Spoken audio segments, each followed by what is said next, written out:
Nakakatuwa talaga itong si Katrina Halili at Chris Lawrence. Ano na kaya ang kasagutan? Sa letter ni Chris Lawrence na pwede nga daw ba siya manligaw kay Katrina Halili? May usapan na nga kaya sila? At ano tong sinabi ni Chris Lawrence during his interview na hindi niya nasisirain ang second chance na binigay ni Miss B sa kanya?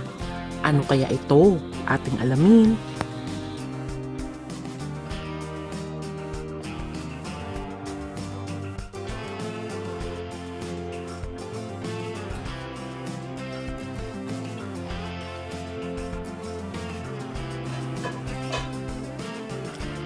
Mahigit 12 years din naghiwalay si Katrina Halili at Chris Lawrence. Nagkanya-kanya na sila ng buhay hanggang co-parenting lang sila noon kay Katie. Until ma-realize nga ni Kat na life is short kaya binigyan niya nga ng pagkakataon si Chris Lawrence.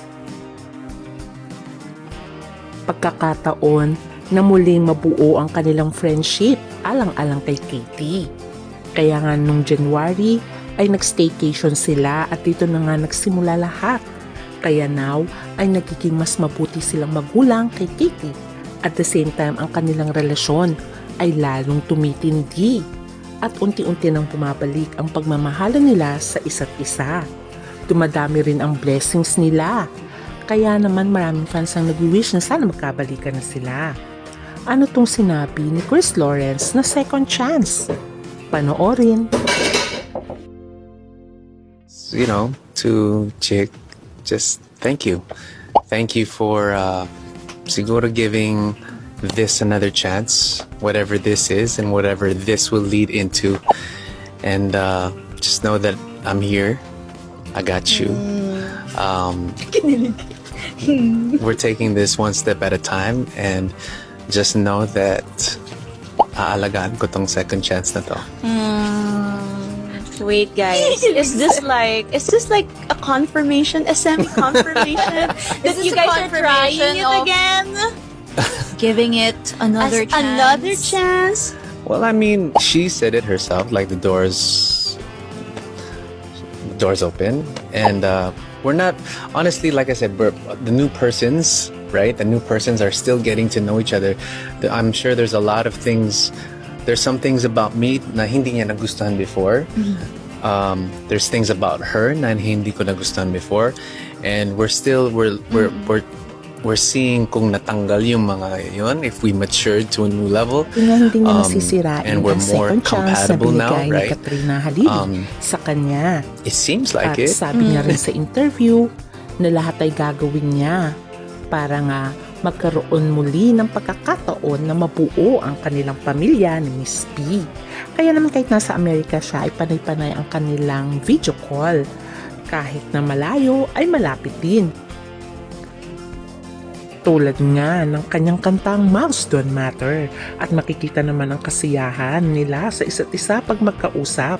At syempre may access na rin si Miss B sa condo unit nitong si Chris Lawrence at nagsasabihan na nga sila ng I miss you, diba? Kaya naman sobra ang kilig nila sa isa't isa. At syempre, ang kantang dinededicate ni Katrina Halili kay Chris Lawrence. Ating alamin kung ano ito.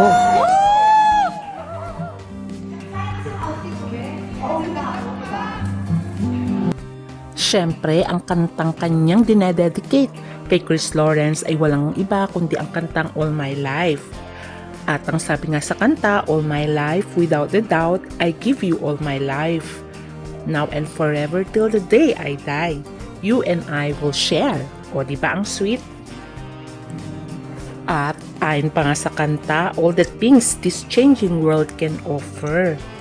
Sinasabi niya rin na masaya siya na magkasama lamang sila at to spend the day with each other. Perfect talaga sa kanila ang All My Life na kanta dahil sinasabi rin ni Kat na naaalala niya sa kanyang past nung time na talagang napunta siya sa isang malaking controversy noon kay Hayden Ko ay nandiyan lamang si Chris Lawrence sa kanya at hindi siya iniwan. Although naghiwalay sila, dumating na naman ang pagkakataon na sila ay nagtagpo. Kaya nga sinabi niya na I'll put that past away. Ibig sabihin ay kalimutan na ang nakaraan at magsimula muli. At sabi nga ay i-offer niya na ang life, now and forever. O diba, ang sweet ng kantang yan. Maganda talaga ang kanta ng All My Life.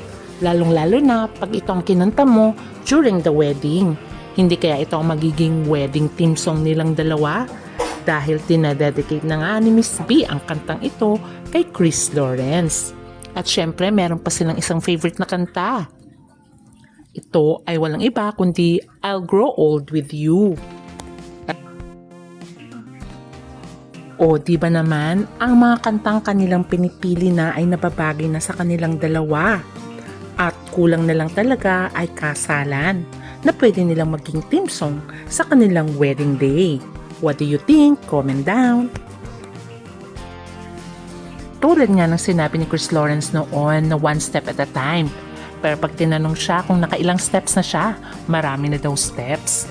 Kaya for sure, ang steps na yan ay hahantong sa kasalan. At for sure, mangyayari yon at magiging masaya si Katie. At itong ating aabangan. Hanggang sa muli, please don't forget to like, share, and subscribe. Bye!